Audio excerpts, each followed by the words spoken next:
Hi everyone, this is Cameron, the Dungeon Master for the Arbitrary Hero Waterdeep campaign. I'm running Max's Mad Mythic Mercenaries through the streets of the City of Splendors with another recap video. This will be the first part of a multi-part Chapter 3 recap, as I am running the Alexandrian remix, and with the search for the Stone of Galore, the eyes and everything, that makes Chapter 3 long enough that I'll need to do multiple recaps to keep the length manageable. Starting out, we return to Max's Mad Mythic Mercenaries resting and recovering in Troll Skull Alley after their first place finish in the Waterdeep North Ward Bright Swords tournament. After they've rested and recovered, they decide to spend the day out and about in the city of Waterdeep. Roland the Human Fighter, Alu the ASMR Rogue, Sprocket the Gnome Artificer, Holly the Half-Elf Wizard, and Fen the Wood Elf Ranger have a relaxing day running errands, seeing the city, and accidentally blowing up a market. They need to cover up their tracks by bribing the Waterdeep Wazoo with an inside scoop on devil worship in Waterdeep. Fen specifically is tasked with helping the newspaper and the Drow mercenary group Bregan Dareth by finding evidence that the Castellanter Waterdavian noble family are actually Asmodean cultists. What they find along with this evidence is a funhouse full of traps and devilish horrors. The timely intervention of the infamous Black Viper manages to save Sprocket from being eaten by a table mimic, and the crew manages to keep their lives and gain a mysterious new friend.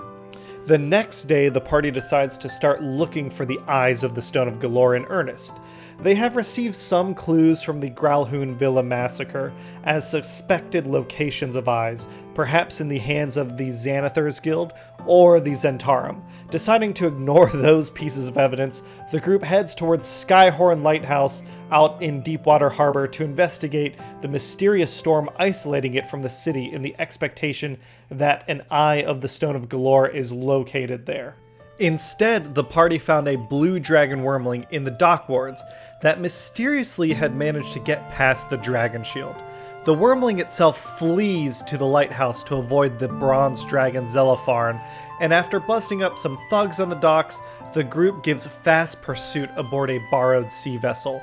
Sprocket and Fen help destroy an attacking water elemental, preventing the ship from approaching, and then once they land, Alu and Fen notice signs of mysterious humanoids besieging the island. Roland quickly works up a battle plan to ambush what are revealed to be slimy, disgusting eel folk from the deep, and Holly makes the whole plan moot by blowing up the bottom level of the lighthouse with a well-placed firebolt and conveniently located casks of oil. Alu locates the lighthouse caretaker at the top, who reveals that the eel folk have kidnapped sailors from other ships that have been shipwrecked on the island and are holding them prisoner in caves below the lighthouse. The party puts in action a rescue operation, saving a handful of sailors and finding treasures from the shipwrecks. Sprocket and Alu sight a ship's captain about to be sacrificed to summon a new water elemental using a strangely shaped cup-like statue in a basin of water.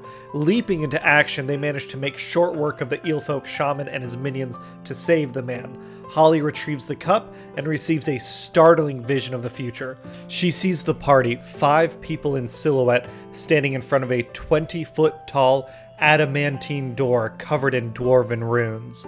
There are 4 slots on the wall, and the cup, a statue of summoning Waterdeep elementals, is placed into one of these slots. One of the 5 silhouettes has a blade hidden behind their back that gives a single small glint of light. What is this mysterious statue? Where are the Eyes of Galore? Where is this vault that holds the treasure Lord Neverember embezzled away?